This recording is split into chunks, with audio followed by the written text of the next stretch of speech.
algo cool que tiene esta así es que se baja y se sube.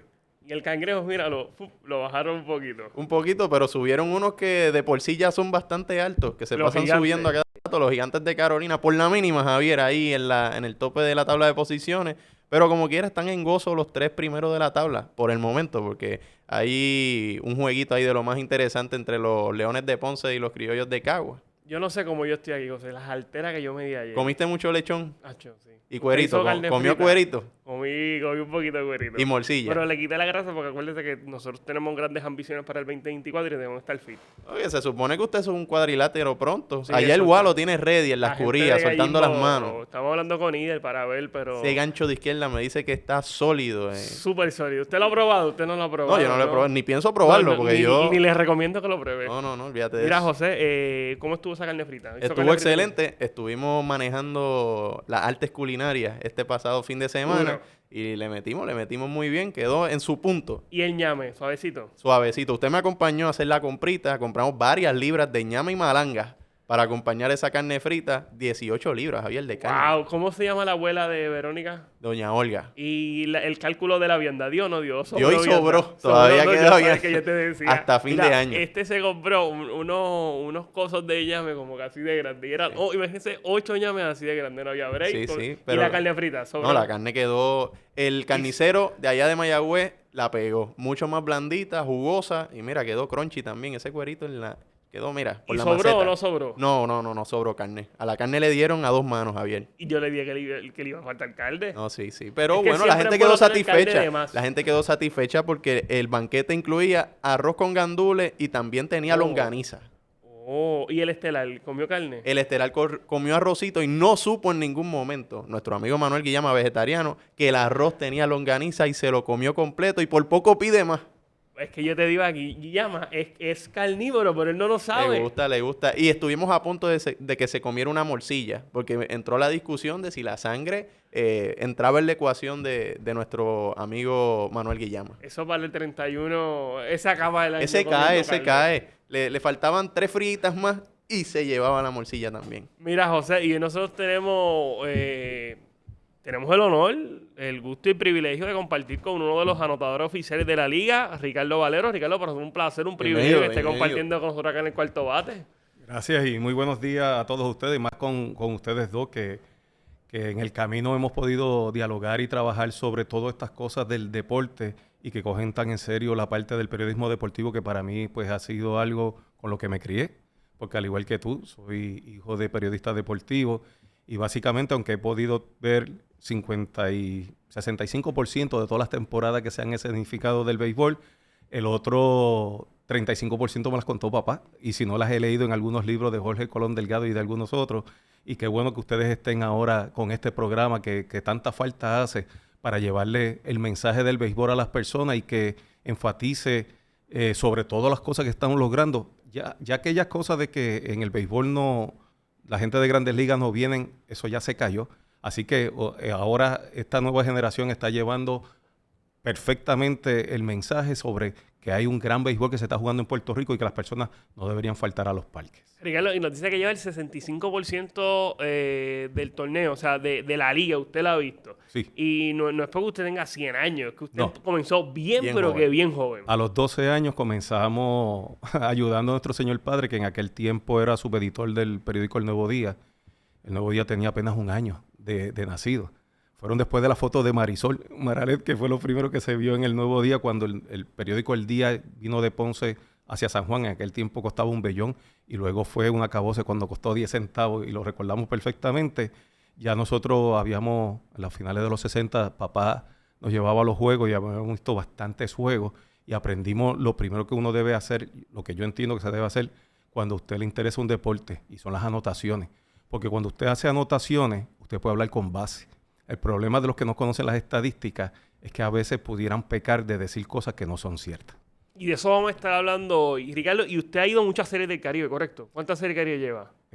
Realmente no las he contado, pero deben sobrepasar la 250. Pero si tú sumas con mi señor padre, que inclusive fue a la primera etapa de la Serie del Caribe del 50 al 60 y las que ha hecho mi hermano, yo diría que hemos cubierto el 75 al 80% de la familia Valero de todas las series del Caribe. Wow, que es un número grande. Serie Caribe de los 50. De los 50, Pedrín Zorrilla me parece que fue una de las personas encargadas de comenzar la Serie del Caribe. Correcto, y Santurce tuvo una gran participación. Para ese tiempo también Panamá estaba dentro del grupo de la Serie del Caribe. Era Panamá, Cuba, Puerto Rico y Venezuela. Y Venezuela. Entró después Dominicana y así han ido entrando y saliendo personas.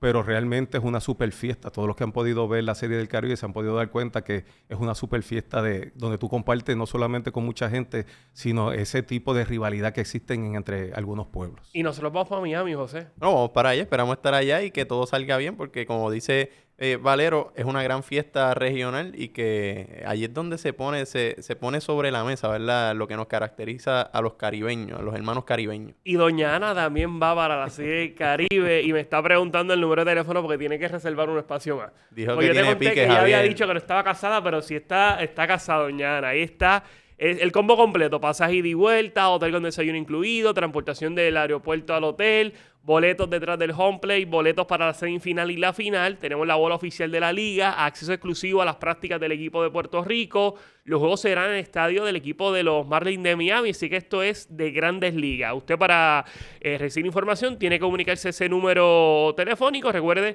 que es importante que usted reserve porque esto ya está a la vuelta de la esquina y también tenemos el calendario de competencia. Hoy se reanuda la acción con 3 partidos. Mire, ya estamos en los últimos 100 metros de competencia. Ahora los jinetes están buscando que el caballo cambie de pata, a ver si pueden tirarse un dash sólido para tratar de colarse a la postemporada. Esto en el caso del RA12 y el equipo de Mayagüez. RA12 prácticamente eliminado. Mayagüez está ya como oportunidad de escalar hasta esa, quién sabe, quinta posición en busca de ese juego de reto. Hoy hay 3 partidos y la dinámica se mantiene hasta el próximo viernes. Los boletos, gallismo.com, y la totalidad del torneo la disfruta a través de R1 Live.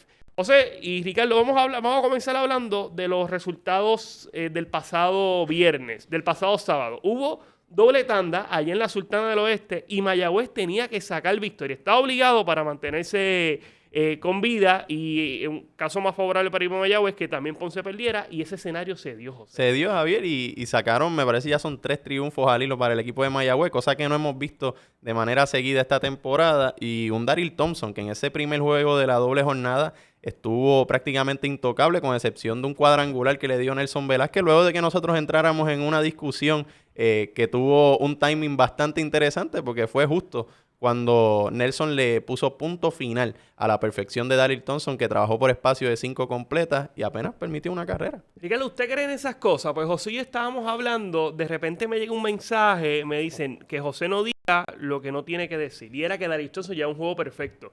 Cuando estábamos hablando, no lo habíamos mencionado, pero estábamos a punto de mencionar que lleva un juego perfecto, llegó el hombrón de Nelson Velázquez. Es que es una cábala que existe en el béisbol y todo el que conoce el béisbol conoce que siempre aquí hay muchísimas cábalas. Las personas, inclusive, los peloteros usan hasta la misma camiseta con la que ganan debajo del uniforme. Hay un sinnúmero de cábalas que te sorprendería la cantidad de cosas que la gente hacen.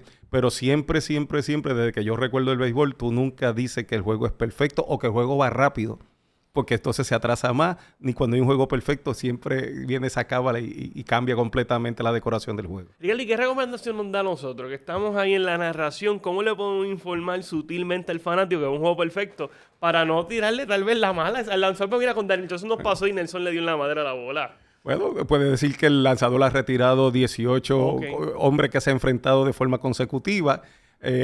Usar mucha metáfora y mucho símil para ver cómo no mencionar la parte de que tenía un juego perfecto. Y mira, Nelson literalmente le dio súper sólido y, sin embargo, no fue suficiente. Mayagüez como quiera obtuvo la victoria. ¿Qué le pareció este resurgir de los indios en la última etapa del torneo, Ricardo? Realmente me parece increíble. Máxime que Ponce venía de ganar 4 juegos consecutivos, ha perdido los últimos 2. Y claro, los indios con esas 3 victorias han cogido un poco de aire. Claro, todavía, y la forma que está hecho el wild card de este año, ni tan siquiera RA12 está eliminado. Lo que pasa es que RA12 pudiera crear una quinta posición con un solo juego de diferencia. Y las reglas de este año, si tú tienes un juego de diferencia, tú puedes jugar hasta 2 juegos con el que llegó cuarto.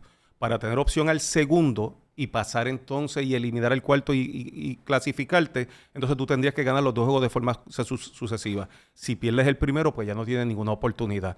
Pero de esto tenemos que hablar porque RA12 se enfrenta hoy y mañana a los 2 que están arriba, a los Leones y a los Indios. Y te tengo una noticia. La serie le favorece a RA12 sobre esos 2 equipos. Sí, que RA12 todavía tiene... Le juega muy bien a los dos equipos. Tiene esa oportunidad de poder colarse. Ese fue el segundo partido donde también el equipo de Mayagüez derrotó al equipo de Cagua. Fue 6 carreras por 1, así que se soltó la tribu. Y Luis Leroy. Sí, su primera victoria de la Por fin, temporada. corazón, por fin. Lanzó 5 entradas completas y no permitió carreras. Nuevamente haciendo un gran trabajo Luis Leroy, que a lo largo de toda la temporada ha brillado por el lado del equipo de Mayagüez. Y junto a Daryl Thompson son los principales 2 cañones desde la loma para los indios. Y un gran trabajo, ¿verdad? Dominando, ¿verdad? Los bates de los criollos de Caguas, que de por sí son una alineación sumamente profunda. Y Onyx Vega en ese partido, me parece, fue el único bateador de los criollos que dio indiscutible, y fueron 2. Así que en ese sentido ha apretado el picheo de Mayagüez, particularmente el bullpen, que no había tenido todas consigo. Y batearon oportunamente, se fueron de 12-5 con corredores en posición de anotar, y eso es clave para el equipo de Mayagüez. Ya que mencionaste el caso de Luis Leroy, le quiero preguntar a Ricardo, ¿usted recuerda algún caso similar al de Leroy Cruz, que este año ha tirado formidable, efectividad por debajo de los 3 puntos y tenía marca de 0-6? Con 2.31 de efectividad es el séptimo en toda la liga en este momento mientras tú y yo estamos hablando. Lo que sucede es que muchas veces tú vienes a una entrada donde tienes varias situaciones y a veces cuando tú aprietas el brazo, como es el caso de Luis Leroy Cruz, que es un lanzador zurdo donde abundan tantos bateadores derechos, la bola corre mucho y viene la parte esta de los errores. Y entonces estos errores cuestan y de qué manera. De hecho, ahí hay una de las razones por la cual Mayagüez ha estado en los 2 últimos lugares prácticamente toda la temporada, porque su defensa no ha sido la mejor durante este año. Y esa es la situación del Leroy, que una vez entra y está siendo efectivo, errores permiten las carreras que se van al frente y posteriormente carga con la derrota. Con 1-6, con una efectividad de 2.31, es difícil de creer, pero estas cosas solamente suceden en el béisbol porque no tiene nada que ver con tiempo ni con nada, sino con juego día a día, con lanzamiento a lanzamiento y todo lo que sucede en el béisbol. Y tenía que llegar esa primera victoria para Leroy y ya llegó. Allá en Ponce, los Leones cayeron 3-2 ante el equipo de Carolina. Carolina vino de atrás, José. Y un gran trabajo de los bates de varios de los principales bates del equipo de Carolina. En el caso de la figura de Félix Steven, que empujó carreras, se fue 4-2. Batea demasiado. Y ya en doble dígito en ese departamento de carreras empujadas. El caso de Navarreto, que también empujó carreras. Y Adeini Echevarría, que también respondió en momentos importantes. Esos 3 bateadores de los Gigantes han sido constantes desde que se han plantado ahí a defender la causa carolinense. Y el equipo de Ponce, que venía de sacar unas victorias importantes, aún con este resultado me parece que sigue ahí a flote con las esperanzas de mantenerse en ese puesto en la tabla de posiciones. Yo digo, como indiqué, Ponce fue el primero en marcar carreras, sin embargo Carolina pudo venir de atrás para sacar el triunfo y mantenerse en esa primera posición. Tienen medio juego por encima del equipo de los Cangrejeros de Santurce. Carolina ha apretado en esta última etapa, Ricardo. Sin lugar a dudas. Además de los que menciona José, tenemos que añadirle por supuesto, a Jonathan Rodríguez, que ha tomado en serio la parte de la ofensiva, el trabajo sin lugar a duda de Brian Torres, que está entre los primeros bateando 300, y el caso particular de un hombre que ha jugado 16 de los 36 juegos, que es Aldemar Burgos, que ha sido una figura tanto en la defensiva como en el bateo oportuno. Y si te fijas, en Carolina todas las noches hay un héroe diferente. Entonces se ha repartido la ofensiva, porque inclusive, aunque Gaby Cancel apenas batea para 198, su promedio de estar en base es de 309. Y una de las cosas más importantes en el béisbol, bajo las nuevas estadísticas, estas cibernéticas, los cyberstats y todo, es que todo el mundo antes recaía la atención sobre el que remolcaba, pero tú puedes remolcar si tienes a alguien en base. Si no tienes a nadie en base, no hay ninguna forma. Y ese es el trabajo que ha hecho este equipo de los Gigantes de Carolina. En el caso de Gaby, que ha recibido un total de 13 bases por bola, además de conectar 23 hits, ahí solamente tienes 39, con algún pelotazo, más de 40 veces que está en base. Y eso es lo que ha ayudado muchísimo a este equipo de Carolina, que de hecho es líder en carreras anotadas. Y eso es la importancia de tú tener un cuadro bastante joven, gente que se aventuran a robar base, ese juego pequeño y ese trabajo de Eduard Guzmán, inclusive en el cambio de los lanzadores. Yo no creo que nadie haya usado más lanzadores esta temporada que Carolina y Eduard Guzmán y que le ha dado el resultado perfecto para estar en esta posición. Y recuerdo que hace como 2 semanas te dije, Carolina está tercero, vela que cuando se acabe esta temporada no está primero y ya está en los primeros lugares. Te lo dije hace 3 semanas, mirando solamente las estadísticas, cómo se ha desarrollado este equipo y cómo lo agresivo de este equipo y que hay un héroe todas las noches. Alguien responde nuevo. Stevens no había respondido, claro, acababa de llegar y ahora ha explotado. Y esto son grandes noticias para los Gigantes de Carolina. No, y esa profundidad del equipo de Carolina impresionante, al punto de que Ozzy Martínez, que había sido protagonista durante los últimos años con los Gigantes de Carolina, Carolina tuvo que dejarle en libertad. Y no fue algún problema con Ozzy, es que simple y llanamente todo el mundo está jugando bien. Adeini, Brian Torres, Pantoja, que había sufrido una lesión, ya información que brindaron es que ya está bien.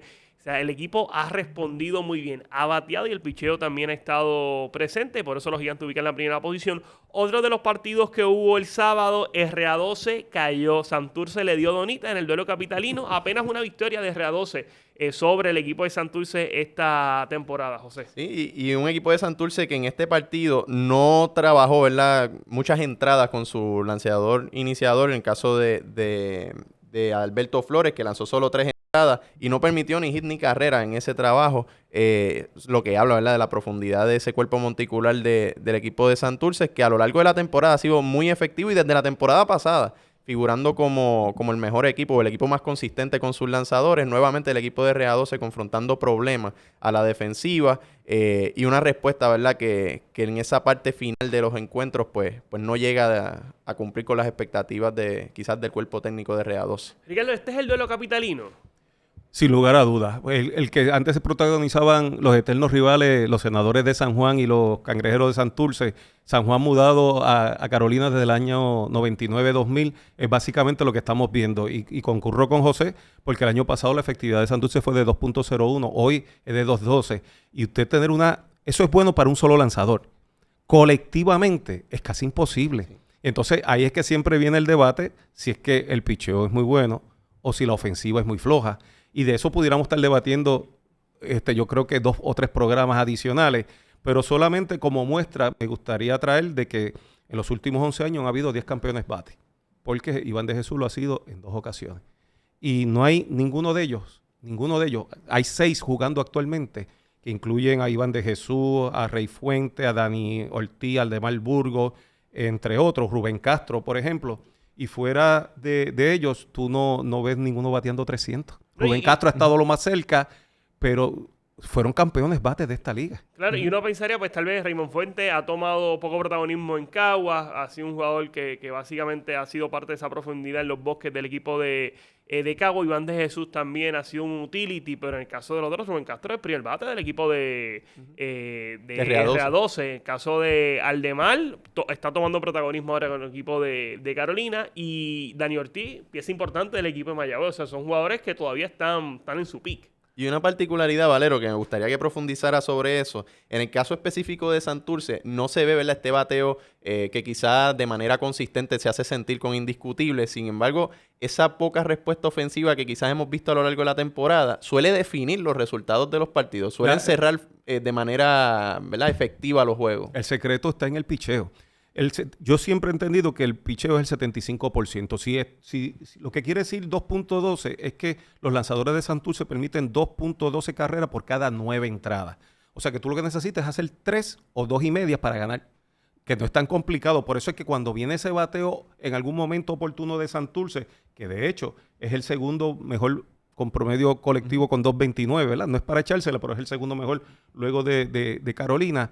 Es lo que ha dado el resultado. Por eso es que Santurce ha batallado en las últimas 2 temporadas porque su picheo ha sido de primer orden. Lo que no habíamos visto en un equipo de Carolina era tener un picheo de la altura que tiene hoy en día los Gigantes, que su efectividad es 2.19. Estamos hablando de 7 centésimas de diferencia entre Santurce. Están tocando las puertas.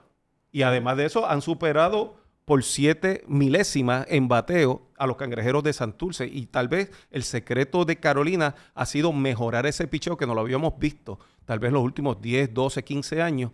Y ese es lo que ha cambiado y que tiene a Carolina donde lo tiene en este momento. Y una de las cosas que impresiona de Carolina es que esa efectividad sigue bajando. O sea, que ellos siguen apretando el picheo, cerrando la temporada regular. cada vez más sólidos por el lado de los Gigantes. Uno pensaría que con más entradas Sí. ya los bateadores están acostumbrados. Y el mismo Brian Torres se mantiene bateando sobre 300. Javier, que ese pelito ya está llegando... No, Brian Reed que está bateando. También, o sea, 320 y pico. No, chacho. Está peligrando esta cabellera. Mira, vamos a la tabla de posiciones, señor director. Tenemos la tabla de posiciones por ahí. El Gigante ubica la primera posición.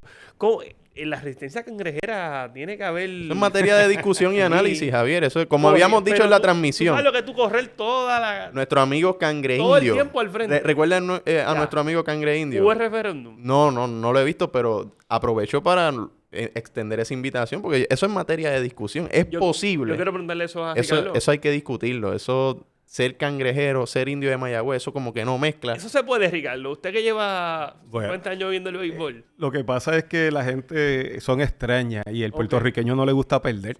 Entonces, pues es mejor ser de dos equipos por si gana uno, siempre tener en el bolsillo una forma de salir y de ganar. Pero una mezcla no puede ser porque cuando tú eres apasionado, tú llevas un solo equipo y con ese mueres. Así que hay que hablar con... A mí se me escapa el nombre, pero estamos seguros. Frank. Así que le tendemos una invitación. Eso está la evaluación que ver porque tiene que decidirse por uno porque va a ir no lo aceptan en ninguno. Carolina marcha en la primera posición. Señor director, punchemos otra vez la gráfica. 23-13. Medio juego por debajo está Santurce. Caguas juega para 19-15. Ponce 17-18. Ponce que había estado jugando para 500, pero tras las 2 derrotas de manera consecutiva bajó de los 500. Mayagüez con los 3 triunfos que lleva el hilo mejoró a 13-22 y RA12 11-24. Aquí hay batalla. La primera posición parece que va a ser entre Carolina y Santurce. Todavía Caguas con la oportunidad matemáticamente de escalar hasta esa primera posición. Ponce todavía con la oportunidad de escalar hasta la tercera posición. Y Mayagüez y RA12 buscando ese último puesto. Tratando de mantenerse a flote ahí. Y la yeguita tiene que apretar el paso, Javier, porque habíamos dicho que le urgía, ¿verdad?, cambiar de mano en estos metros finales, porque los Leones de Ponce, a pesar de esas 2 derrotas, están a 2 jueguitos y medio de esa tercera posición. En el caso de los Indios, jugando a 4 juegos de los Leones de Ponce, todavía hay oportunidad. Está difícil el panorama para la tribu, pero nada es imposible. Queda juego, es cuestión de mantenerse ese ritmo, pero ya han sacado 3 triunfos y la consistencia no ha sido una característica esta temporada para el equipo de los Indios. Ricardo, por su mente pasaba que Carolina iba a estar en primera posición antes de empezar la temporada. Porque hace 2 semanas... Antes de empezar la temporada no había ninguna forma. De hecho, Osi Martínez estaba hasta en los planes. Y claro, Osi se ha convertido en un super jugador defensivo. Tal vez su ofensiva ha menguado un poco con los años.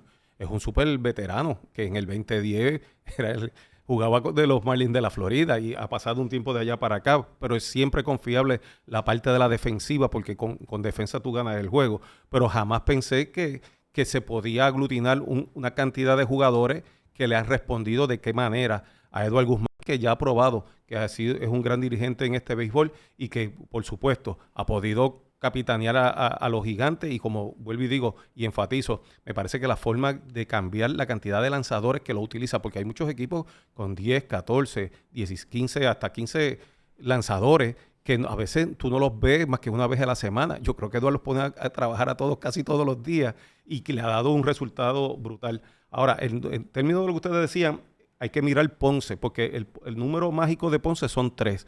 Una combinación de victorias y derrotas con los Indios de Mayagüez pudiera cambiar entonces finalmente el discurso. De hecho, te adelantaba la semana pasada que se lo tenían que pedir a Santa Claus ese 4º lugar, porque realmente, como yo esperaba, ha sido una temporada que se ha complicado en esta parte final, buscando ese último boleto, ya sea de Cagua, ya sea de Ponce. Pero igual que el año pasado, también hubo una poca controversia entre el equipo de Ponce, inclusive, y el equipo de Mayagüez, donde finalmente Mayagüez pasó a las finales. Ahora que fue de un juego. Que fue de un solo juego. Con la actual regla, el año pasado hubiese habido un juego de Sí, porque era 26 y 24 y los Leones acabaron con 25 y 25 a un solo juego, y si hubiera sido el año pasado hubieran obligado, y quién sabe lo que hubiera sucedido, porque los Leones venían de ganar sus 2 últimos y en aquella ocasión los Indios habían perdido sus 2 últimos. Y como dato curioso, el año pasado RA12 le ganó la serie al equipo de Ponce. Eso es así. Y la única serie que ganó el equipo de RA12 el año pasado fue a Ponce, y este año también le está ganando la 4-3. Y todavía tiene la oportunidad en el partido de mañana de ganarle inclusive la serie a los Leones de Ponce. Un equipo que, como hemos visto, es aguerrido y que todavía está luchando su cuarta posición. Claro, siempre los cuentos de Cenicienta llega a las 12, ¿verdad? Y suena el reloj. Y el reloj está en contra básicamente de RA12 y del equipo de los Indios de Mayagüez, pero usted lo único que tiene que hacer es mantenerse viendo todas las transmisiones de la Liga de Béisbol Profesional por aquí y no se pierda nada, porque ¿qué va a suceder? Eso se lo puede contar don Javier Sabat y el resto de los muchachos noche tras noche. Y esta semana lo vamos a ver. Vamos para los partidos de hoy. Hoy hay 3 partidos en agenda. Vamos a comenzar con el partido que se va a jugar en la capital. Criollos de Caguas ante los Cangrejeros de Santurce. Tal vez antes de comenzar la temporada, estos dos equipos se proyectaban junto a Mayagüez como los 3 equipos más sólidos. Hoy por Caguas va el ex Grandes Ligas, Alex Zanavia, y por el equipo de Santurce va a tirar David Lebron, que ha lanzado muy bien por el Cangrejo. Sí, que ha sido uno de los brazos dominantes de los Cangrejeros de Santurce. Va a ser clave, ¿verdad? Ese dominio de los bates de los Criollos de Caguas. Sabemos que es una alineación sumamente profunda. Los nombres grandes están en la alineación de los Criollos de Caguas. Cualquier cosa puede pasar, Javier. Si bien David Lebron ha lanzado muy bien esta campaña y el picheo de los Cangrejeros ha sido su fortaleza, cualquier cosa en el béisbol puede pasar y los bates de los Criollos pueden explotar esta noche. Sí, y a Caguas le restan 6 partidos, que con 6 victorias, Caguas pudiese escalar hasta la primera posición. Sin lugar a dudas. Además, tenemos que mirar que Santurce ha dominado la serie a Caguas 4-2. O sea, Santurce ha sido consistente viniendo de atrás, jugando contra este equipo de Caguas, que es un equipo sumamente aguerrido. Yo lo que creo que Caguas no esperaba que Santurce ni Carolina estuvieran jugando como están jugando en esta época. Y quizás las expectativas con gran parte de esos lanzadores iniciadores estaban, ¿verdad? No han ido a la par con los resultados que han sacado. Esas entradas de calidad entre la primera y la quinta entrada quizás le ha restado un poco al equipo de Caguas. Pero bueno, todavía hay oportunidad para solidificar, Javier. A mí me gusta pensar que los Criollos pueden apretar fuerte ahora en esta parte final. No, todavía tienen la oportunidad. Tienen la oportunidad de escalar una segunda, una primera posición. Cuando vemos las estadísticas colectivas, el picheo del equipo de Santurce, como ha recalcado Ricardo y Yoito, el mejor picheo de esta temporada, el bateo, los batazos de fuerza pueden mejorar por el lado de Santurce. Todavía no han tenido esa figura, ese hombronero, ese macanero en el equipo cangrejero. Quién sabe si surge alguien durante esta postemporada. El otro partido que vamos a tener hoy, Carolina estará en Ponce. Por Carolina, tentativamente, según la información que me brindaron, va a tirar Yeriel Rivera, lanzador zurdo, va a ser su primera salida de esta temporada. Existe la posibilidad también que sea un bullpen day allá en Carolina. Se va a estar midiendo ante Fernando Cabrera. Ricardo, usted lleva mucho tiempo viendo el béisbol y ha visto no solamente el béisbol profesional, también la AA. ¿Cómo se explica el fenómeno de Fernando Cabrera? Es que es un hombre que trabaja muchísimo. En el caso de Fernando siempre ha sido un hombre dedicado. Recuerda que cuando él comenzó en el béisbol se veía más como un relevista. De hecho, fue relevista en la Grandes Ligas. Y no solo eso, está entre los primeros 3 relevistas de nuestra liga, luego del Monaguillo Rivera, ¿verdad? Y por ahí que viene Ricardo Gómez ascendiendo rápidamente. Luego entonces su brazo no sufrió tanto y eso le ha permitido tener una carrera más longeva, porque ahora es que está haciendo como abridor y ha lucido fenomenal. De hecho, yo creo que la AA, al estar lanzando una sola vez a la semana, también le ha ayudado a tener, primero, el brazo en condición y no quemarlo. Porque este es el problema a veces aquí veíamos cuando los lanzadores venían de Grandes Ligas, jugaban completamente una temporada desde que comenzaba y al regresar a los campos de entrenamiento los veíamos lastimados y a veces tenían algunas situaciones. En el caso de como hoy en día sucede que el béisbol AA ha albergado tanto jugador profesional, pues entonces le ha dado la oportunidad de mantenerse en forma durante todo un tiempo y tener unas temporadas mucho más largas. Y han podido producir mucho mejor. No, y ha tirado titánico. Está como el vino, Fernando Cabrera. Y Valero mencionaba el caso de Gómez, de Ricardo Gómez.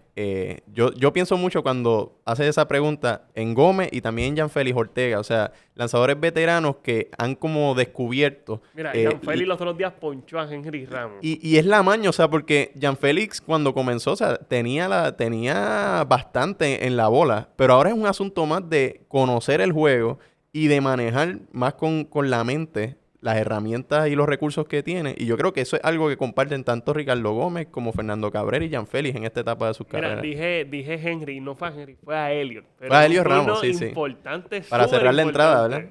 Un ponche de primera. Cuando vemos las estadísticas colectivas, el equipo de Carolina en estadística, segundo mejor equipo, por algo ubica en esa primera posición, tanto en picheo, el segundo mejor picheo de esta temporada, y el bateo ha sido el mejor. Vamos para el otro partido que nos toca analizar, RA12 en Mayagüez. Hoy, la semana pasada yo decía que el primer juego que tuvieron la semana pasada iba a definir el futuro de estos dos equipos. Y todavía RA12 tiene oportunidad, pero yo creo que este choque define el futuro de Mayagüez. Sí, porque esta es la tercera vez que hablamos de esto, Javier. Sí, pero yo creo que este es el que. Porque el béisbol es así, José, sí, pero sí. hoy, ayer, la Sultana del Oeste, la última vez que se dieron las caras allá fue RA12 que venció a Mayagüez. Sí, que una de las características de Mayagüez era que se le hacía difícil sacar victoria en casa. Vamos a ver si el equipo de RA12 puede darle ese cantazo a los indios de Mayagüez. Sabemos que ambos equipos van a tratar de dar el máximo en este choque, porque nadie quiere estar en el sótano, Javier. Y todavía, independientemente se cierren las puertas para esa cuarta posición o para llegar a un jueguito de ese cuarto lugar, la lucha por escapar del sótano va a estar latente hasta el final de la campaña. Hoy va a tirar Luke Westphal por el equipo de Mayagüez, por RA12 tira Rubén Ramírez, que ha sido el mejor lanzador del equipo del RA12. Ricardo, ¿este es el juego que es para Mayagüez?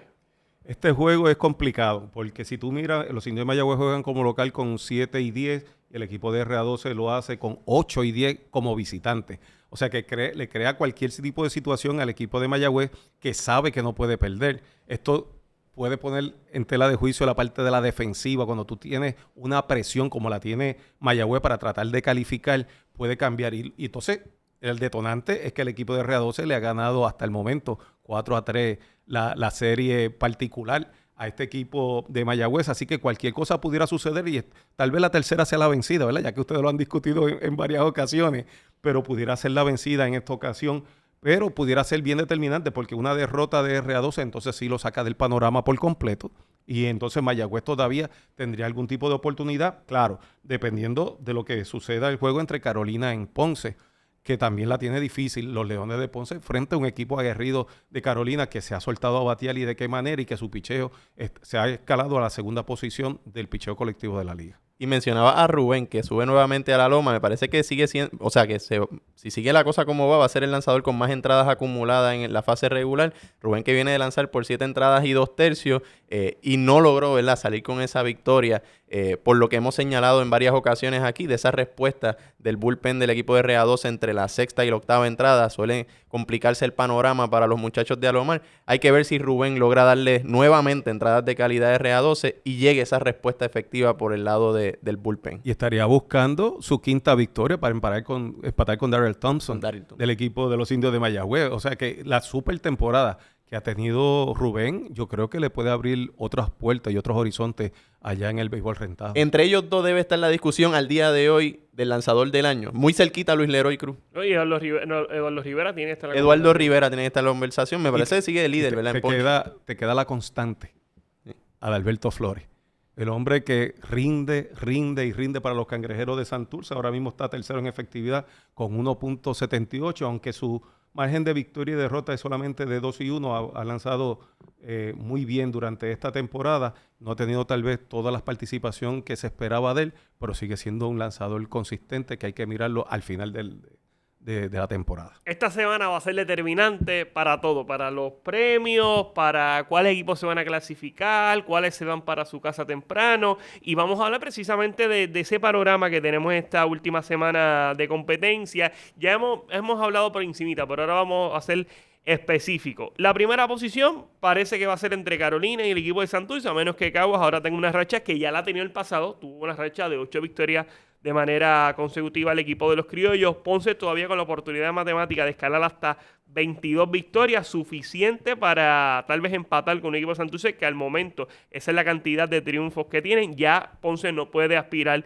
a la primera posición. Mayagüez con 13 victorias han jugado ya 35 partidos, les restan 5 partidos en agenda, pudiesen escalar hasta la cuarta posición. No solamente va a depender de ellos, también de otros resultados. Y RA12, que lo mejor que puede hacer es aspirar a la quinta posición, tener diferencia de un partido en relación al cuarto y tener ese choque de vida o muerte, el primero, los dos juegos, porque si ganan el primero tendrían que jugar otras 7 entradas. A mí me gustaría ver esta semifinal.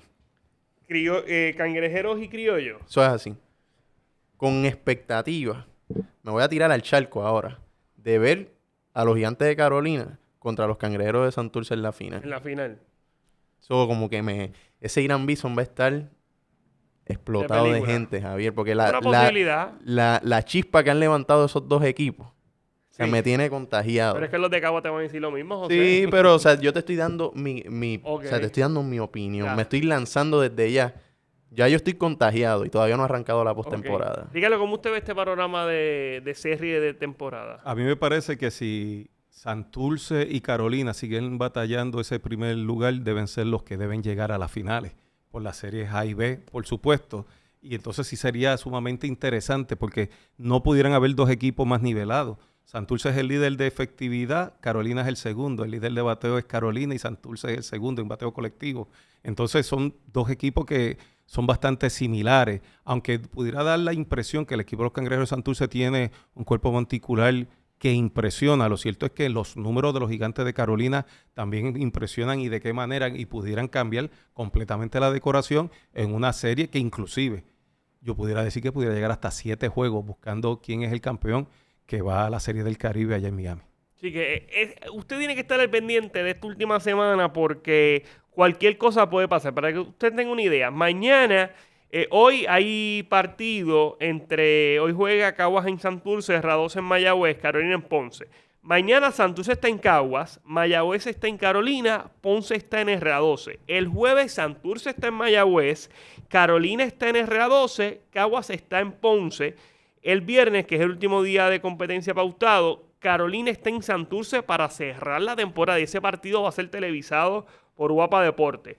Ponce estará en Mayagüez, que ese partido pudiese definir el futuro tanto de Mayagüez como del equipo de Ponce, y RA12 cierra visitando al equipo de los Criollos de Cagua. Me parece que hay otro partido reasignado que ya muy pronto voy a estar brindando esa información, pero que este cierre, o sea, aquí literalmente cualquier cosa puede pasar. Y una vez se defina eso, aquí vamos a tener una discusión sobre qué jugadores que se queden fuera de la postemporada pueden reforzar a los equipos que pasen a la siguiente fase. Esa discusión yo sé que entre usted y yo va a generar fricción y ya nos vamos a estar preparando para eso, para hacer el intercambio digno de una batalla de boxeo, Javier. No, yo estoy preparado para eso. Yo estoy preparado para todo, José. Vamos para encima, preparado. vamos para encima. Pero lo más que me voy a disfrutar es No, pero eliminar esa cabellera. Ricardo, ¿existe la posibilidad que alguno de los bateadores que está por encima de 300 baje de 300? ¿Usted cree? Yo creo que difícilmente Sí. Brian Rey pueda bajar. Yo creo que este tema lo discutimos hace como 3 semanas de la posibilidad que por primera vez no hubiera un campeón bateando 300. Hemos tenido alrededor de casi 17 personas que han bateado 400 desde que la liga comenzó, pero lo ciertamente que nunca hemos tenido nadie por debajo de los 300, pero Brian Rey parece que va a sacar la cara. Por el otro lado, en el béisbol AA pasa algo similar.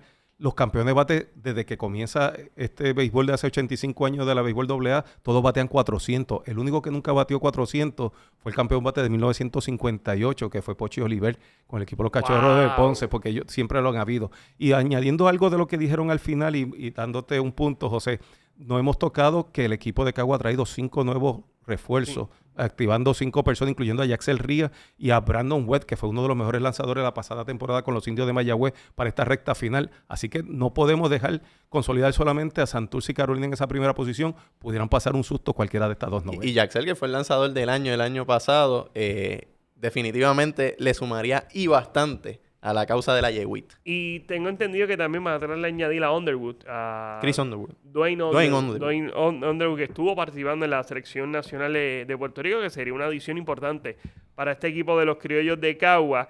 Siguiendo por la línea del promedio de bateo, 3.27 batea Brian Rey. Yo creo que Brian va a tener los turnos ahora importantes, porque Mayagüez todavía está en contienda. Pero si Mayagüez pierde, entonces le pueden dar el descanso a Brian Rey y ahí sí termina por encima de los 300. Yo creo que lo vamos a estar viendo hasta el final de la temporada. Va a seguir cogiendo turnos Brian Rey. Y es porque, como decía Valero hace un rato, es una de las figuras que genera situaciones de juego para la ofensiva de los Indios. O sea, llega bastante a base si uno ve esa alineación, ¿verdad? Los números de esa alineación de los Indios de Mayagüez. Y es uno de esos jugadores pimentosos que le suman sin duda a la energía ofensiva de esos Indios de Mayagüez. Bimael Machín también batea por encima de los 300. Brian Torres batea por encima de los 300. También batea por encima de los 300 Chedrick Long. Así que yo creo que está cuesta arriba de que se mantenga mi pelo. Esto es lo mismo que pasó el año pasado. Si tú recuerdas, Rubén Castro batió 305, 304 batió Yadiel Rivera, que de hecho esa era el margen mínimo de un campeón bate, solamente con 304. De hecho fue Coco Cordero, el dirigente de los Indios, quien lo hizo hace alrededor de unos 20 y pico de años atrás. Emanuel Rivera 303 y 301 Darren Blanco. Ahora mismo tenemos 4 personas y los últimos 3 están finititos. Así que no sé si quedarán 4 batiendo 300 al final de la temporada, pero me parece que Brian Ray por lo menos debería mantenerse como campeón bate sobre los 300. Diga usted, ¿qué usted cree que va a pasar? ¿Va a batear por encima de 300 Brian Ray? ¿Va a bajar de 300? ¿A él le quedan cuántos partidos le quedan a Mayagüez? Mayagüez le quedan 7, 4, 6. Voy a decirle el dato con exactitud. En la tabla de posiciones. A Mayagüez le queda 5 juegos. Mayagüez tiene 2, 13 y 22. Le restan 5 juegos. Incluyendo un doble partido. 5 juegos. 5 juegos estamos hablando. Que técnicamente, como dice Valero, por 4, 20 turnos más le quedan. Probablemente. 20 turnos más. Ahí va a coger a 2, 3 bases por bola, baja a 17. Con que con este 4 o 5 hits, ya batea por encima de 300. Con 3 hits serían suficientes porque 18 turnos entre... Bueno, necesitaría 6 hits para que tú fueras más efectivo. 6 hits para estar sobre los 300. Pero todavía con 5 hits no se le afectarían los 300 y probablemente con 4 tampoco. Sí que hay que estar pendiente. En resumidas cuentas, usted no se puede conectar del cuarto bate, no se puede conectar de Gallimba Sport, no se puede conectar de Runo Live, de Guapa Deporte, porque ahora viene la recta final de esta serie regular que va a estar, mire, de películas. Ricardo, nosotros queremos hablar de usted, porque usted lleva mucho tiempo viendo el béisbol, disfrutando el béisbol, recopilando información, estadística del béisbol como estadístico. Anotador oficial de la liga. Nos gustaría que nos hablara, ¿verdad?, de ese recorrido que usted ha tenido. ¿Cómo usted llegó? ¿Cómo usted se enamoró del béisbol? Bueno, pues empecé porque originalmente mi hermano Carlos y yo éramos los respectivos seguros de vida de nuestra señora madre cuando papá decía que iba para los juegos. Decía, llévate a los nenes. Y con esto, pues nos gustaba muchísimo porque como cualquier otro niño jugamos béisbol en la calle, en los parques. Y el poder llegar al parque de pelota, pues es otro tipo de entusiasmo. Por eso es que invito a todos los padres a que saquen los muchachos de los juegos electrónicos y los lleven al parque para que vean otro tipo de espectáculo. Y claro, de la mano de papá, donde podíamos tener acceso hasta el terreno de juego, ver los peloteros como Roberto Clemente lo vi como te estoy viendo a ti de frente, y Orlando Cepeda en sus momentos y todo. Eso animaba muchísimo. Por eso es tan importante llevar a los niños para que vean a sus héroes. Y me fui enamorando. El equipo de la prensa de aquel tiempo, una de las cosas que hacía era que nos retaban a mi hermano y a mí con las jugadas, cómo se llevaban en un score. Y traían varias situaciones de juego que nos hacían pensar. Y desde muy temprano aprendimos, en aquel momento era la regla 10, ahora es la regla 9 del béisbol, que es la que habla específicamente del anotador oficial. Y nos fuimos desarrollando al punto que tuvimos la primera oportunidad como anotadores oficiales sin tener cana a los 12 años. De hecho, fue el año después de mi hermano Carlos. Carlos había sido el anotador más joven, pero el próximo año, como mi hermano no me lleva un año, me lleva 359 días, le rompí el récord y todavía nadie me lo ha roto. Y una de las cosas que más me gusta de las anotaciones es que, número uno, como dije ahorita, tú tienes base para poder discutir cualquier tema en términos de béisbol, cómo tú lo llevas, cómo tú lo analizas. Lo otro es que la importancia que tiene un anotador oficial, que a veces la gente no se lo dan, pero por ejemplo, en los partidos de nuestro béisbol ahora en este momento hay 5 oficiales, son los 4 árbitros en las 4 bases y el anotador oficial, porque el anotador oficial es de la liga, y un anotador oficial puede cambiar el panorama completo. Puede cambiar inclusive quién puede ser un campeón bate. Toma el caso del año pasado de cuando Rubén Castro fue el campeón bate, Yadiel solamente se quedó por 4 milésimas o por 1 milésima de ser campeón bate. ¿Cuántas decisiones influyeron los anotadores oficiales para que Rubén fuera el anotador y el otro? El mejor caso lo puedo dar en Roberto Clemente. En la noche anterior del 3000, en el septiembre 29 del 72, Clemente batió un batazo por el cuadro que el jardinero corto tiró un poco abierto. Yo vi la jugada. Como anotador oficial, yo lo vi hit. Pero el anotador oficial declaró error y por eso Clemente no dio el 3000 la noche anterior. Pero yo vi la jugada y yo la vi hit. y tengo algo de experiencia después de 50 y tantos años haciendo esto, y es para que tú veas todo lo que puede cambiar. En Puerto Rico, Chambliss y Hendricks pelearon por 3/10 milésimas, un campeonato de bateo. O sea, estamos hablando que los dos tenían el mismo promedio y tuviste que mirar el próximo número, el de las 10 milésimas, para saber quién fue el campeón bate. Y eso es lo importante de conocer las reglas. Y enfatizo que los compañeros anotadores deberían leerse bien el reglamento, porque hay a veces dudas. Por ejemplo, cuando hay un roletín y hay un corredor en primera y lo golpea, muchas personas le ponen fielder choice a esa jugada y el bateador corredor realmente es hit. Dice, y no es cuestión de apreciación, es cuestión de reglas. Y usted tiene que tener mucho cuidado cómo hace este tipo de cosas, porque pudiera cambiar la procedencia de un campeón bate o la permanencia de un campeón bate, debo decir, en un cambio de que usted no siguió la regla o no siguió con calma, o dependiendo hasta dónde usted estaba sentado, cómo llevar esa anotación de forma correcta. Valero, ¿de qué año estamos hablando? Ese primer acercamiento suyo con el béisbol. En el 1971 tenía 12 años de edad. Y de hecho, esa misma temporada también colaboramos con nuestro señor padre en una emergencia que tuvo en el periódico El Nuevo Día, y el resultado fue mi primer artículo sin querer, o por lo menos bajo mi nombre, en un partido que recuerdo que decidió Reggie Jackson. Y tuvimos que ayudar a nuestro señor padre porque no había muchas personas disponibles en aquel momento, y nos confió, y luego de eso no me he detenido. Cuéntenos de esa anécdota.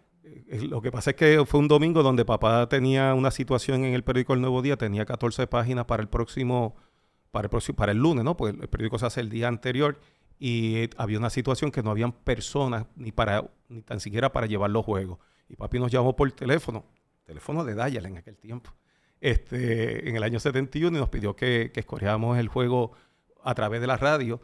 Y recuerdo que cuando me llamó más adelante, le dije, el juego está 2-0, y me dijo, ¿cómo fueron las carreras? Y dice, Ronsey recibió boletos gratis, Reggie Jackson la sacó por el right field. Y me dijo, perfecto, quédate apuntando el juego, dime quién gana y quién pierde.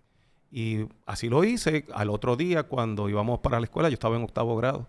Evidentemente todavía la guagua escolar no había venido, y cuando llegaba el Nuevo Día, todo el mundo, por lo menos en mi tiempo, lo viraban al revés para leer primero la parte deportiva, y veo el título que dice Decide Jackson. Y cuando lo miro, estaba escrito por mí, y tú no tienes ninguna expectativa en 8º grado de ver tu nombre en el periódico, y me gustó tanto que nunca he sabido detenerme, y he ido caminando no solamente en la prensa escrita, sino en la televisión. Llegué 2 años más tarde con 14 años, a los 18 a la radio, y a los 44 llegué al internet, cuando llegaron los Expos de Montreal a jugar 25 juegos, 2 temporadas en Puerto Rico. Mi primer patrono para una página de internet fue ESPN. Y el segundo año, ESPN no me contrató, pero entonces me contrató Major League Baseball, y llevamos un poco más de 20 años trabajando para las Grandes Ligas, que definitivamente la experiencia es de Grandes Ligas.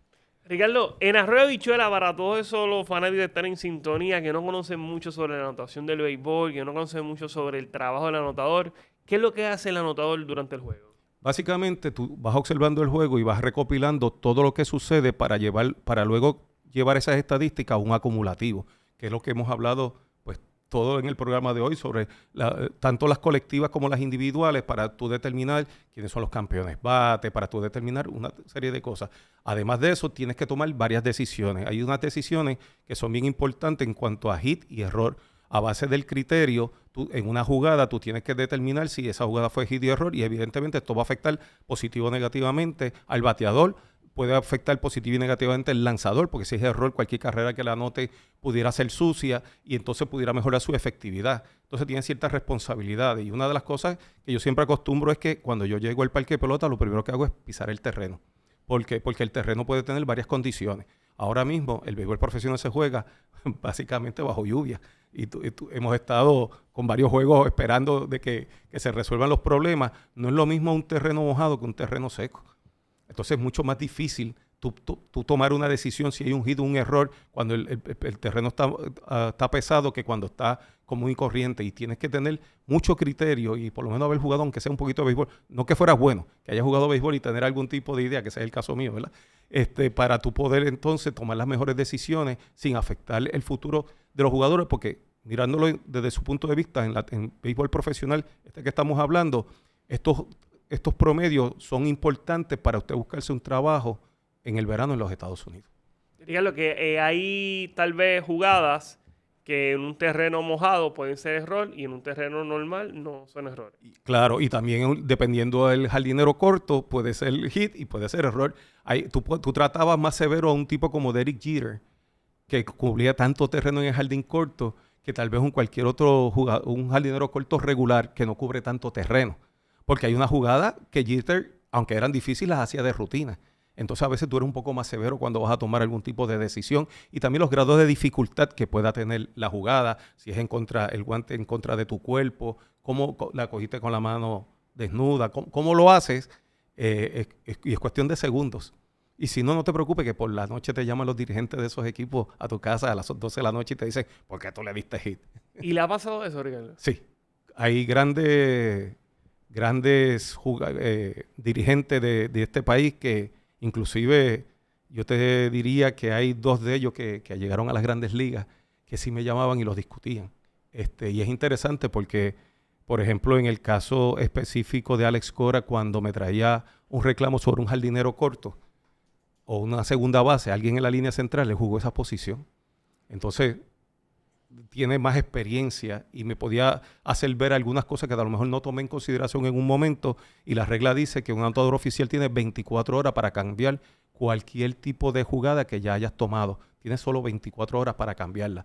Y creo que en una o 2 ocasiones sí lo hice y quedé convencido sobre el alegato que hizo.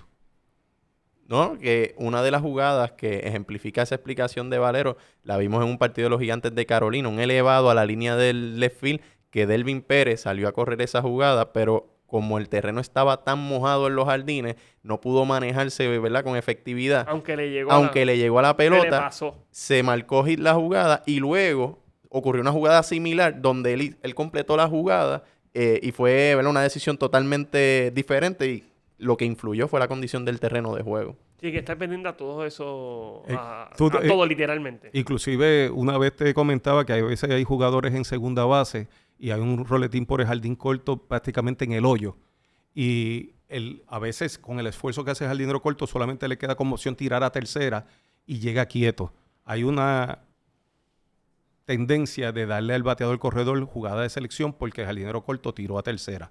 Pero la pregunta es, si fue en el hoyo y la cogió con tanto esfuerzo, ¿qué posibilidad tenía de tirar a primera? Entonces, el anotador oficial, a diferencia tal vez de los narradores, tiene que estar más pendiente no solo al que va hacia tercera, sino al corredor que va hacia la primera base para hacer un timing si tú crees que había alguna posibilidad que el jardinero corto lo podía sacar. Porque si tú entiendes que no lo podía sacar, entonces la jugada es hit y no lo puedes penalizar. Y entonces puede aumentar su promedio, ¿no? Y también le puede afectar al lanzador, porque si más tarde anota la carrera, son carreras limpias. Hay que ver mucho béisbol, Ricardo. Hay que ver mucho béisbol. Y un anotador, en el mejor de los casos, tiene que haberlo practicado para poder también... Sí, pero... alguna idea tiene que tener. Sí, yo lo practiqué y lo jugué como cualquier niño hasta los 12, 13, 14, 15 años. Y una de las cosas que me hice temprano fanático fue de los Bravos de Atlanta, porque en aquel tiempo solamente habían 2 equipos que tenían 2 puertorriqueños, los Piratas de Pittsburgh con Clemente y Pagán, pero en Atlanta estaba Orlando Cepeda y Félix Millán como primera y segunda base. El scout de los Bravos de Atlanta, Napoleón Reyes, vivía detrás de casa. Yo tenía muchos elementos para haber filmado, solamente no filmé por una razón: yo era malo, pero malo en serio, no le daba la bola ni jugando. Pero me quedé como anotador, y como anotador he podido llegar inclusive a las grandes ligas, algo que jamás hubiera pensado.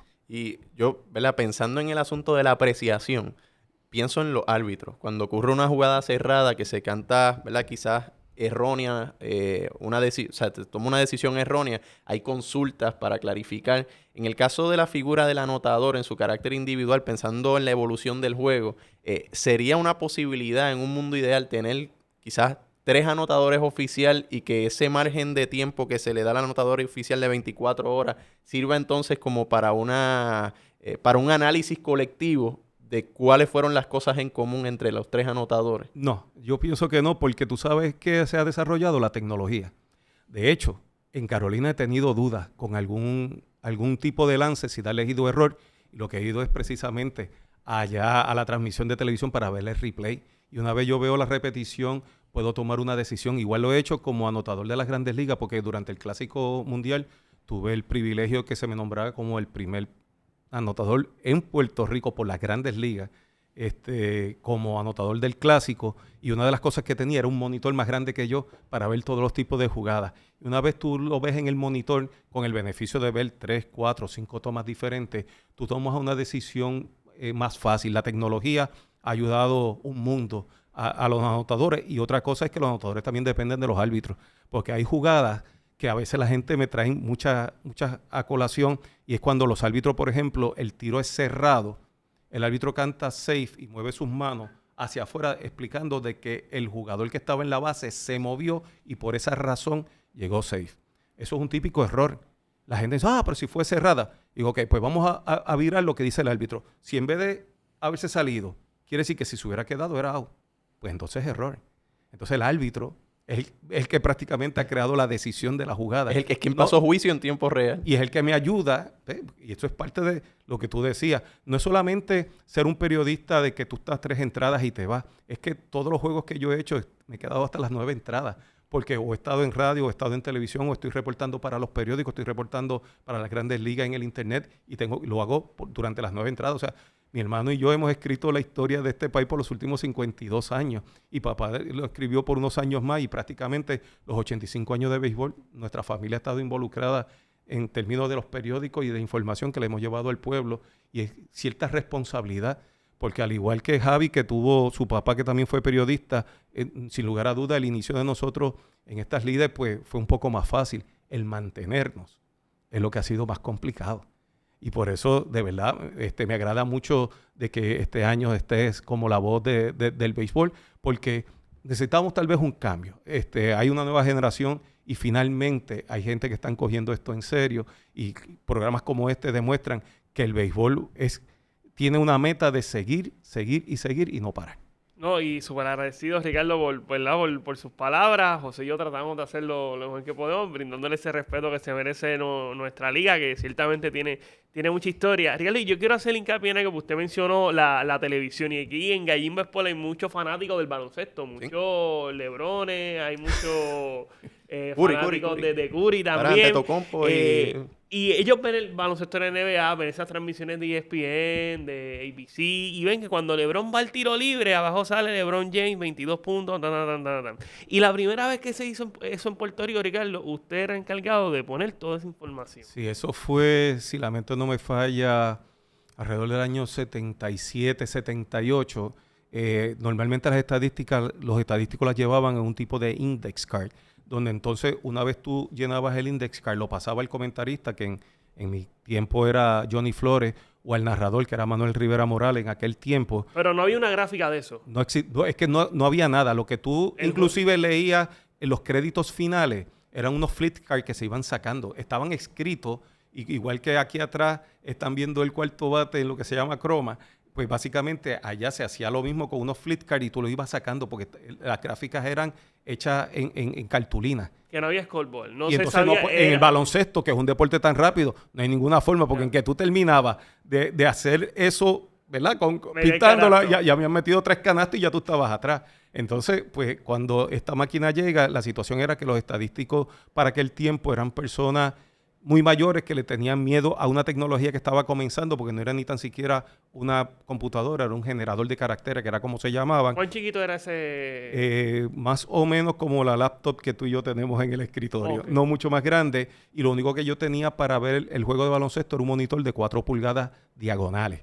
O sea que te tenías que acercar para ver quiénes eran los jugadores. 4 pulgadas. Y sin luz, sin la mucha luz luz. era la que tiraba el mismo monitor para tú escribir en el index card para ti, porque tú lo ibas a traducir entonces como una gráfica. Entonces había que hacer la producción de la gráfica, había que crear la estadística y tenía que crearlo, aparte de escribirla en la máquina. Todo esto es un juego tan rápido como el baloncesto. O sea que si lo traducimos al presente, estaba haciendo 3, 4 trabajos actuales en uno.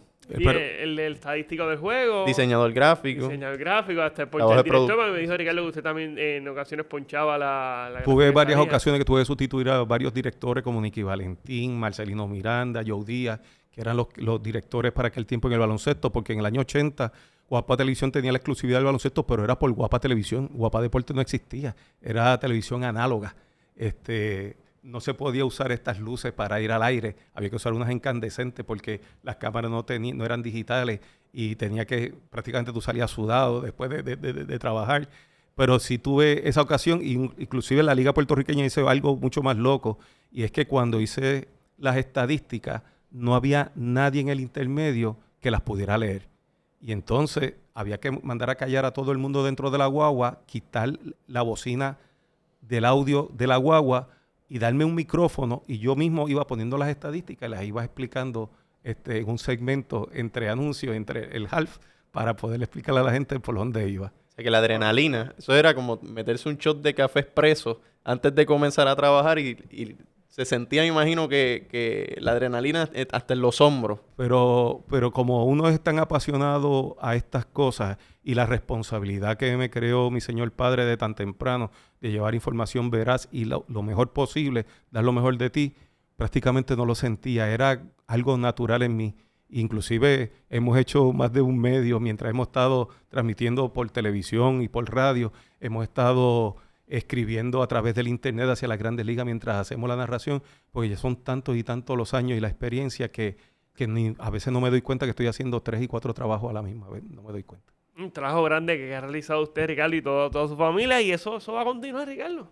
Sí. Eso va a continuar. Todavía tenemos muchos planes y luego de que nos podamos retirar en año y medio, tenemos un plan a 5 años donde yo estoy empecinado en escribir la historia deportiva de este país por pueblo. Por ejemplo, yo que me crié en Bayamón tuvo béisbol AA.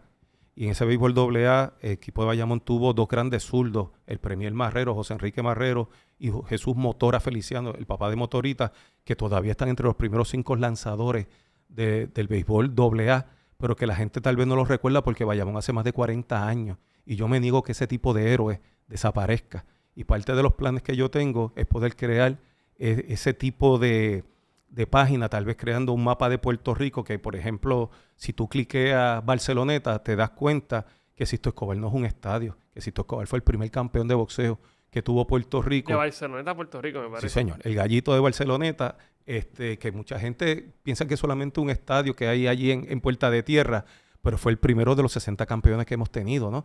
Y todo comenzó con este señor que dio el primer paso y me niego a que esa historia se olvide, porque de cierto modo, pues, la forma que desapareció de esta vida Sisto Escobar tal vez no hubiera sido la mejor, y tal vez es porque nos hemos descuidado con esas personas que fueron nuestros héroes desde pequeños y que a lo mejor no hemos vuelto a ver, y yo quiero llevar eso a todo Puerto Rico, porque cada pueblo tiene muchos héroes todavía que necesitan escribirse su historia y que solamente están en el recuerdo de algunas personas que a lo mejor no duran mucho con nosotros. Sí, que hay mucha historia que se desconoce y historia que también que se está escribiendo. Me mencionó a Motorita y me parece, estoy casi seguro que Motorita hace como 2 años jugó clase A en Bayamón.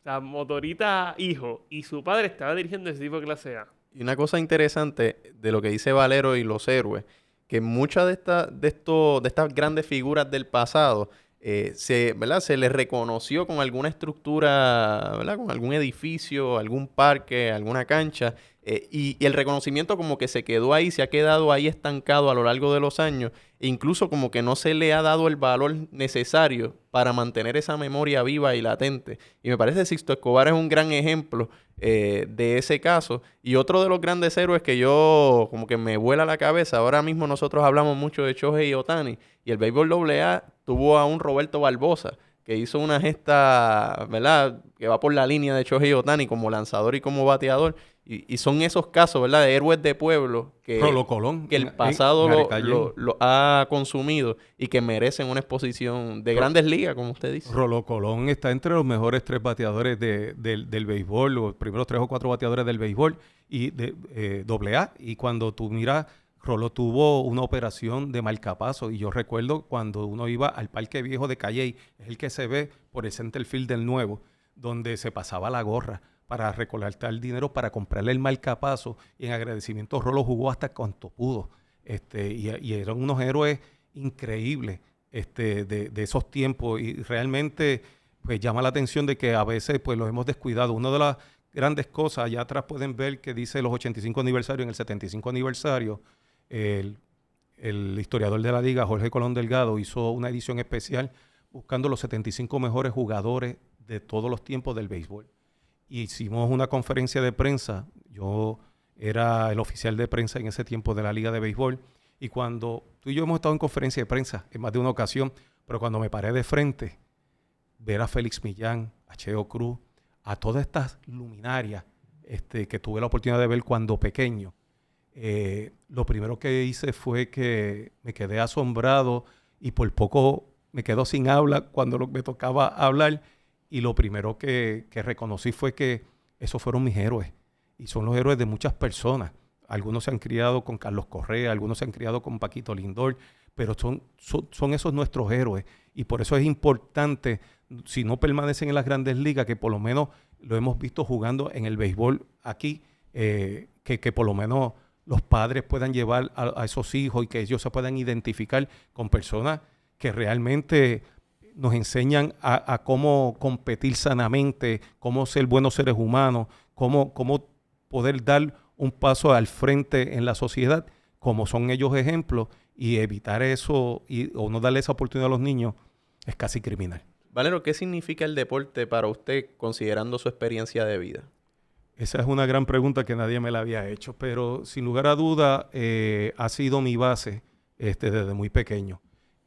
Yo he corrido paralelamente a estos años una carrera mayormente en la banca sobre 42 años y algunos otros 4 años ahora en el Centro de Recaudación y de Ingresos Municipales.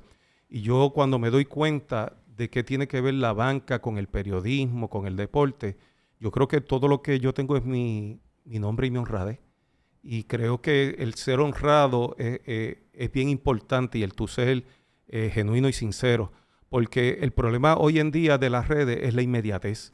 Y cualquier persona tal vez con una cámara como esta, con una luz de esas que hay por ahí que se compran en $20, quieren hacer un programa deportivo y pueden decir cualquier cosa. La diferencia entre un periodista y una persona que cree que puede hacer comentario de deporte es que tú verificas la veracidad de cada cosa. Tú no puedes perder que la gente crea en ti. Y yo creo que una de las grandes cosas que me ha dado el deporte no es solamente un albolengo dentro del periodismo deportivo, sino que me ha hecho crecer como ser humano y me ha hecho mirar la vida desde otras perspectivas, tratando ya en esta etapa de mi vida, a los 65 años de edad, de ayudar a otras personas. Y me parece que inclusive yo creo que ustedes dos saben exactamente a lo que me refiero. Y hemos tratado de añadirle y que este país pueda estar mejor informado en manos como las de ustedes, que son unos ejemplos increíbles del periodismo joven que tenemos en este país. Ricardo, usted ha hecho un trabajo formidable a lo largo de su carrera como anotador, en todas las facetas que ha estado dentro del deporte, también como presidente de la Asociación de Periodistas Deportivos del país. Y yo sé que restan muchos años todavía, Ricardo. Sí. Y que vamos a seguir viendo béisbol y que ahora esta parte final de serie regular nos están disfrutando y nos llevamos para Miami. Y el balance es importante porque también, además de estar casado con Mili Ramírez, tengo 4 hijos, tengo 2 nietos y también le dedico tiempo al Señor. Y yo agradezco todas tus palabras, pero toda la gloria y la honra es para Jehová, que siempre nos ha permitido tener primero que todo salud para poder informar sobre todo lo que acontece en el mundo deportivo a lo largo de una carrera de 52 años, que se dice fácil, pero han pasado muchos años. Ricardo, y ahora nosotros le vamos a zumbar unas trivias, porque aquí nosotros siempre tenemos trivia. Ayer era un día especial, era el día de Navidad, y nosotros zumbamos el especial de Navidad que reconocía esa grande leyenda que ahorita nos mencionó Ricardo, porque aquí en el Cuarto Bate nosotros queremos darle, revivir, mantener informado a los puertorriqueños de quiénes fueron esas grandes leyendas, porque ahora vemos a Abimael Machín, vemos a Jonathan Rodríguez, a Brian Torres, pero antes un Félix Millar, un Santos Jalomar, y ayer en el programa del Cuarto Bate nosotros llevamos esa edición especial que reconoce principalmente a esta figura. Hoy ayer teníamos ¿cuándo fue que sumamos la trivia, César? El viernes. Póncheme esa trivia, vamos a ver si Ricardo la puede contestar. ¿Cuántos hits conectó Roberto Clemente en el béisbol invernal? Porque es fácil cuántos conectó en las Grandes Ligas, pero en el béisbol invernal es un poco complicado. ¿Usted sabe cuál es, Ricardo? Pero ¿cómo le voy a dar la oportunidad a la gente si lo menciono? ¿O es que me están retando? No, porque ya esta la sumamos el viernes. Y hoy es que damos la respuesta. Clemente comenzó jugando con el equipo de Cagua, luego estuvo con el equipo de los Cangrejeros de Santurce y finalmente con San Juan. Mi mejor recuerdo es que eran 622 la cantidad de indiscutibles. 621. Oye, pues si tú estás haciendo trivia, yo me atrevo a hacerte una. Sí. Si de los mejores lanzadores que ha tenido Puerto Rico en este béisbol fueron Terín Pizarro y Rubén Gómez, que se dividían en términos de ganado y todo, y añadiéndole entonces agravantes de aquellos que hayan lanzado más de 1000 entradas, que eso ya no lo vemos por la cantidad de juegos que llevamos, y en términos de efectividad y en términos de blanqueadas. Okay. ¿Quién tú crees que claro, Terín y Rubén pues ya no están con nosotros, pero hay un lanzador que todavía continúa vivo y está entre los primeros 3 lanzadores que ha tenido nuestro béisbol en términos de entradas lanzadas, ganado y en términos de blanqueada? ¿Tú sabes cuál es su nombre? Palillo, Santiago. Trabaja 2 espacios al lado tuyo y es uno de las grandes luminarias, sin lugar a dudas, de este país. Esa te la hice fácil, ¿viste? No te la hice sufrir mucho. No, pero es que Padilla es una leyenda, porque yo recién... Usted tuvo la oportunidad de hablar con Palillo. estarme con él uno para uno y es impresionante. Realmente es impresionante. Fue el primer lanzador puertorriqueño en comenzar un juego de Serie Mundial. Fue en el año 67 y contradictoriamente, la primera vez que tuvimos juegos por satélite en Puerto Rico fue la serie del año siguiente, del 68, entre los Cardenales de San Luis y los Tigres de Detroit, la famosa serie de Mickey Lolich, que ganó casi todos los juegos porque había otro lanzador que había jugado desafortunadamente, había estado con los apostadores, Dennis McLean, y entonces por poco cambia la forma de cómo se iba a acabar esa serie. Pero solamente por un año no llegamos. Ese fue lo primero que se transmitió en Puerto Rico vía satélite, y en el 69 entonces vimos al hombre llegar a la luna, a Armstrong, en el verano, y luego pudimos ver también durante el verano la primera temporada de béisbol de las Grandes Ligas, por lo menos el juego de la semana, todos los fines de semana, fue en el año 69. No, y Palillo es Salón de la Fama de nuestro béisbol, y como ser humano, Palillo es Salón de la Fama. Tremendo. Y una de las figuras con las que, ¿verdad?, intercambió Palillo y que lo reconocen grande, Orlando Peruchín Cepeda, que significa bastante Palillo en el libro de Peruchín. Y también Palillo, en la entrevista que tenemos, habla de Roberto Clemente. Usted tiene que pasar por esa entrevista. Señor director, ¿cuál es la trivia que vamos a zumbar hoy? ¿La tiene por ahí? Ahí está. ¿Cuántos hits conectó Roberto Alomar en el béisbol invernal? Él conectó 2,700 algo en las Grandes Ligas. Voy a hacer el específico. Busco por acá el dato. De hecho, fue campeón bate en nuestra liga de béisbol profesional en una ocasión, Roberto Alomar, que también militó con el equipo de los Senadores de San Juan en aquel famoso Dream Team. Del 95. ¿Cómo no? Tuvimos esa oportunidad de hacer esa Serie Caribe. De hecho, nuestra primera Serie Caribe fue la del 91, trabajándola, ¿no? No viéndola, sino trabajándola, fue la del 91, y de ahí en adelante todas las que se han escenificado en Puerto Rico. Junto a mi hermano Carlos he tenido el privilegio de poder compilar y ser anotador de todas esas que se han celebrado en Puerto Rico. Señor director, ponchemos otra vez la trivia, pues le voy a dar un lado a los fanáticos. Alomar conectó 2,724 hits en las Grandes Ligas. Si le suma la cantidad de hits que conectó en el béisbol invernal, llega a los 3,000. Así que con ese lado yo creo que ya estamos. Y usted puede descartar una opción, que es la C, la puede ya descartar. Está descartada. Entre A, B y D, ahí está la respuesta. Mañana venimos con cuántos hits conectó Roberto Alomar en nuestra pelota. Estamos ready y agradecidos por contar con la presencia de Valero aquí con nosotros y de regresar en estos días de festividad. Y le extendemos, ¿verdad?, a toda la fanaticada los mejores deseos, tanto para este cierre de año como para el año nuevo que viene por ahí, cerquita. Y antes de irnos, vamos a presentarle el calendario de competencia, señor director. Hoy hay 3 partidos en agenda.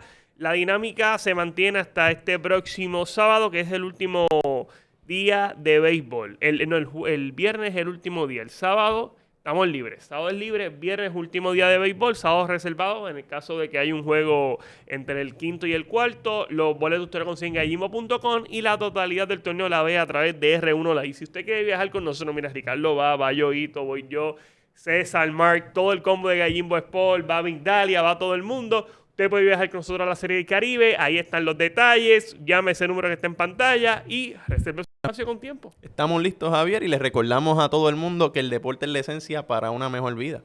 Ricardo, súper agradecido que haya estado con nosotros. No, ha sido un privilegio estar junto a ustedes dos y poder no solamente recordar grandes momentos del béisbol, sino también estar discutiendo sobre una de las temporadas probablemente más interesantes que ha tenido el béisbol prácticamente de la pandemia para acá, donde perderse un juego simplemente es un lujo. Nosotros nos vemos mañana en otro episodio más del Cuarto Bate.